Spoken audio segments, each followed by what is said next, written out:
Hong Kong officials and lawmakers visit a Dongguan air cargo hub and robotics industry in Foshan. Government health advisor David Ho believes the recent flu outbreak has almost peaked. And the evacuation of expatriates from Sudan continues.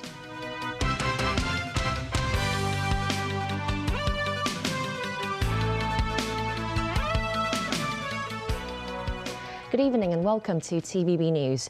Chief Executive John Lee and his delegation of officials and lawmakers are in Dongguan and Foshan today as part of their visit to the Greater Bay Area. They split into two groups, and one of them visiting an air cargo logistics hub in Dongguan. There, the CE said the project can enhance Hong Kong's connector role as an air transportation hub. Mimosa Ngai reports. On the third day of their Greater Bay Area tour, Chief Executive John Lee and Legislative Council President Andrew Leung led the Dongguan team to visit the Dongguan Hong Kong Air Cargo Logistics Hub. The hub started operating last Tuesday, and it is the world's first cross-border sea-air intermodal transport project. Under such an establishment, their security screening and acceptance of mainland export cargo can be completed before being shipped to Hong Kong for direct air transshipment to overseas destinations. On his social media, the CE says he believes such a model can enhance Hong Kong's role as an air transportation hub. The next destination for the team was the Huawei's Oxhorn campus. The size of the campus is roughly 130 hectares, close to 6 Victoria Parks. Not only are the architectures on the site infused with European elements, but there are also technological elements. For instance, the electric tram that runs through the campus can be recharged in 15 seconds using the express charging technology of Huawei. After visiting the campus, Roundtable Electrical member Michael Teen revealed Huawei is interested in investing in Hong Kong's northern metropolis. In the afternoon, the team arrived at the Huayan Lake Wetland Park. Officials and lawmakers took a boat trip to the lake together, during which they tasted some specialty bananas. Meanwhile, in Foshan, Chief Secretary Eric Chan led another group of lawmakers to visit a robotics company, focusing on the research and development, production and application of construction robots. Some lawmakers, such as Elizabeth Quad, said those robots are relatively cheap and can protect the safety of construction workers, hoping the government can introduce this kind of technology to the SAR. Mimosa Ngai, TVB News.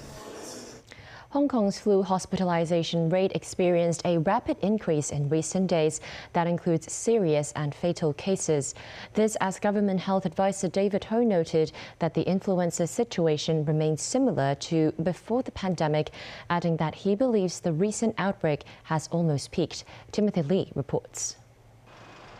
The most recent influenza outbreak is seeing a spike in infected residents.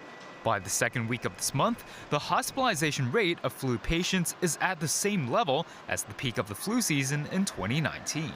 From the beginning to the second week of this month alone, around 100 severe cases were reported, of which nearly half were fatal.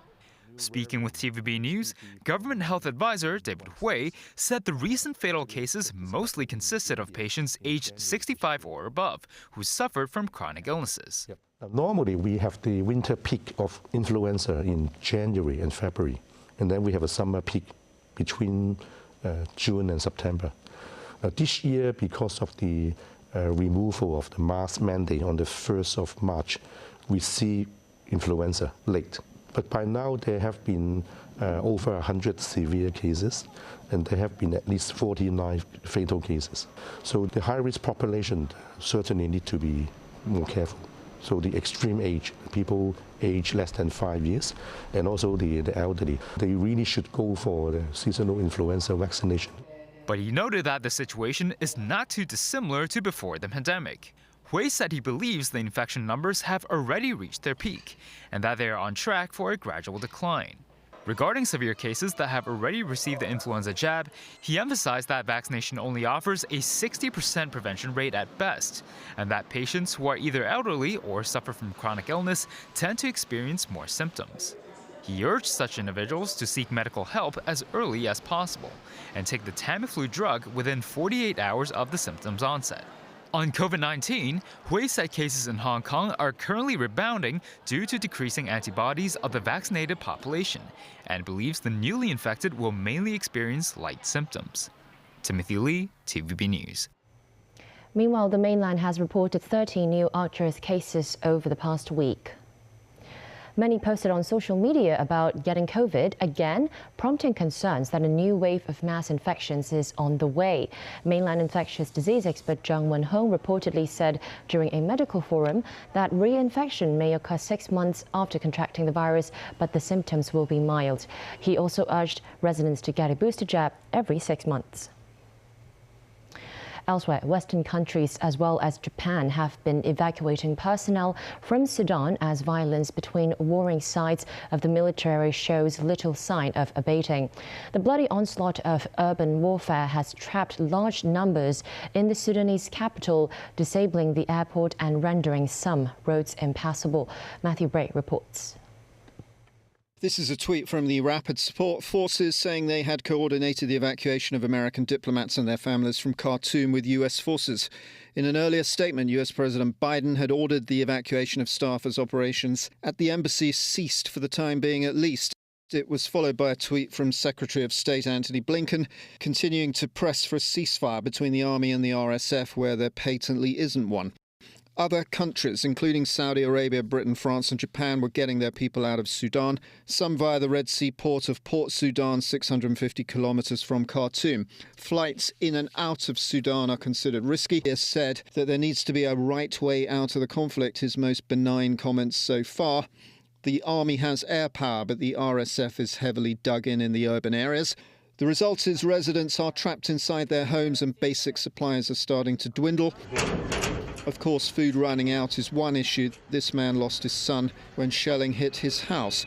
The two generals bringing life to a standstill are former allies who jointly planned a 2021 coup that derailed Sudan's short-lived transition to democracy.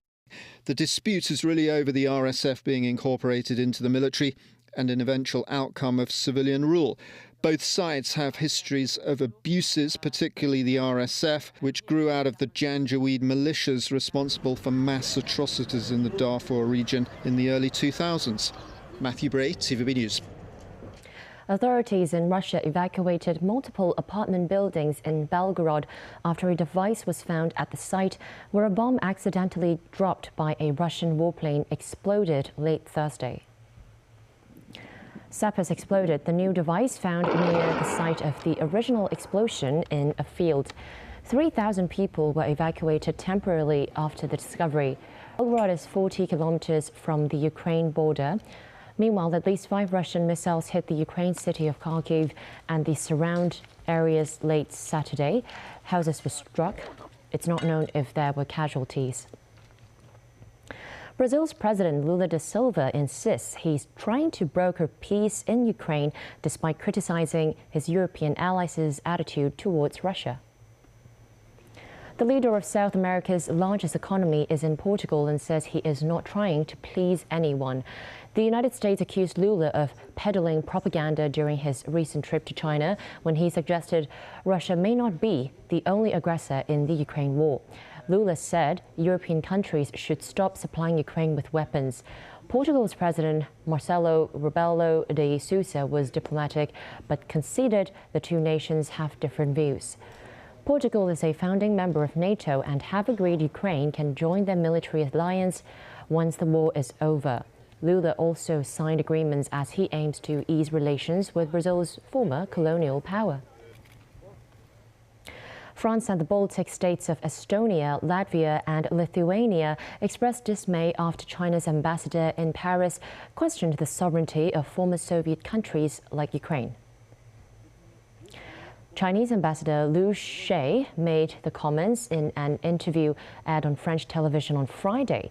Asked about his position on whether Crimea is part of Ukraine or not, Liu said, historically, it was part of Russia and had been offered to Ukraine by former Soviet leader Nikita Khrushchev. Liu stated these ex-USSR countries don't have actual status in international law because there is no international agreement to materialize their sovereign status.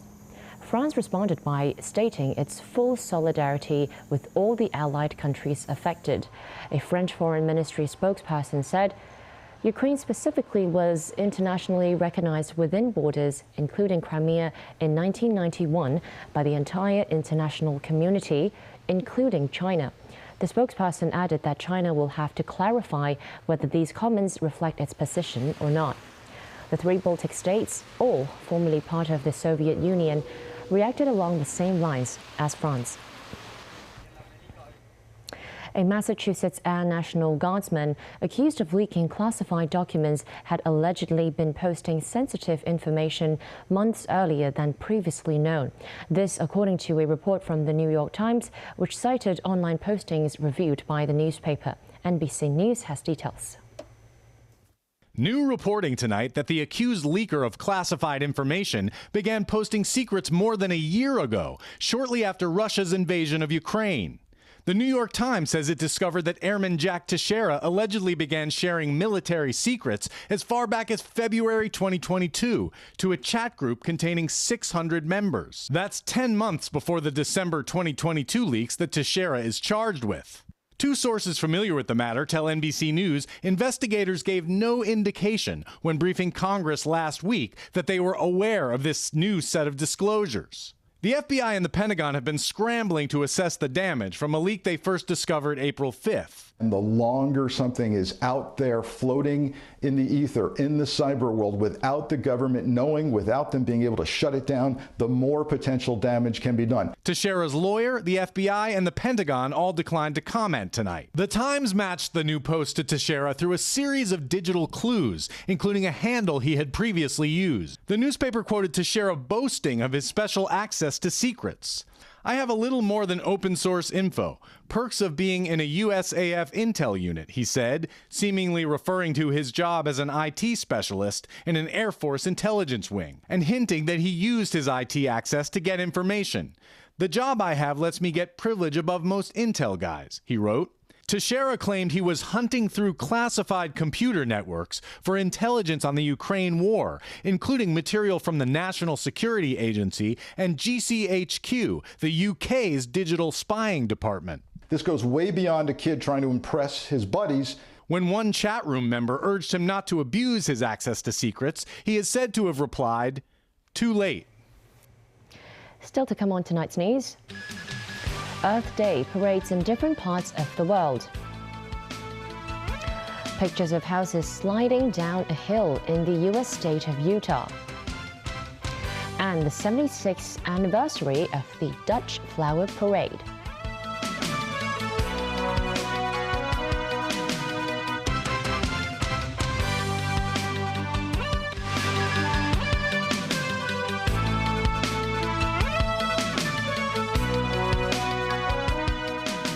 Welcome back to TVB News. Several cities across the world saw demonstrations as climate change activists highlighted environmental concerns on Earth Day on Saturday. There were large numbers on the streets, especially in the UK and the United States. David Garrett reports. Banging the drum for climate change. London may not be at the front line of environmental disasters and extreme weather, but thousands took to the streets to call for more action. They asked global leaders to wake up. Keep it in the ground. These protesters, dressed as penguins, chanted, "Keep it in the ground," urging the world to stop its reliance on oil as fossil fuels melt ice caps. There had been disruptive protests at the Grand National and World Snooker Championship last week, but these crowds outside the Houses of Parliament were good-natured. No one here is being arrested, no one's sticking themselves to anything, no one's throwing any soup. I hope they haven't got any soup with them, to be quite honest with you. But, you know, we're asking people to step up at this time, to move one rung up of their comfort zone into activism. A World Meteorological Organization report says it may be too late with droughts, floods and heat waves recorded on every continent. These parameters may continue until 2060s, independent of our success in climate mitigation. We have already emitted so much of especially carbon dioxide to the atmosphere that this kind of phasing out of the negative trend takes several decades. This parade is in Key West in the US state of Florida. There were gatherings in California too. A survey shows 8 out of 10 Americans believe they've seen extreme weather in the past 5 years. But although these cyclists are passionate, only half of Americans believe dangerous weather is down to climate change. The country has suffered more $1 billion weather disasters than any other. In the South American country of Ecuador, activists held a mass clean-up in a park in Quito. The aim is to encourage sustainability and raise awareness of climate change. The greenery a world away from the concrete in London. A global community speaking with one voice, rejoicing in the earth on Earth Day and hoping it won't change too much. David Garrett, TVB News. 2 houses collapsed and slid down a hill in Utah in the United States. Get ready for some spectacular pictures. Thankfully, no one was hurt as the homes had already been evacuated. The melting of the winter snow pack caused the earth to give way and the houses to fall apart. Authorities were aware the foundations had become unstable due to shifting ground and ordered residents out 6 months ago. These shots were taken by police officers who were called when the premises started creaking. Nearby houses have been evacuated as a precaution. Back locally, starting on May the 1st, the minimum wage will go up to $40 per hour. But the Society for Community Organization, or SOCO, said the wage rise is not sufficient to cover the costs of daily necessities and suggested an increase to $50. Data from the Census and Statistics Department between 2019 and 2020 showed that the median monthly expenditure of a one-person household reaches $16,000. But even with the raised minimum wage, the monthly salary of such recipients would only be $8,320. According to the government, the city's low-income employees account for just over 80,000 residents in 2020. SOCO suggested that authorities should take into account eliminating poverty as part of their review of the minimum wage. The government has submitted additional information to defend its controversial housing plans for the Fan Lane Golf Course. The latest supplement reaffirmed that an environmental impact assessment report submitted earlier is considered a valid assessment. Following some 20 hours of discussion in total last year, the Advisory Council on the Environment could not agree on all government reports and demanded additional information. The latest survey, which began last September, recorded 54 bird species between 10 a.m. and 10 p.m. A 2-month additional moth survey also recorded 25 moth species in the evening and 13 at midnight.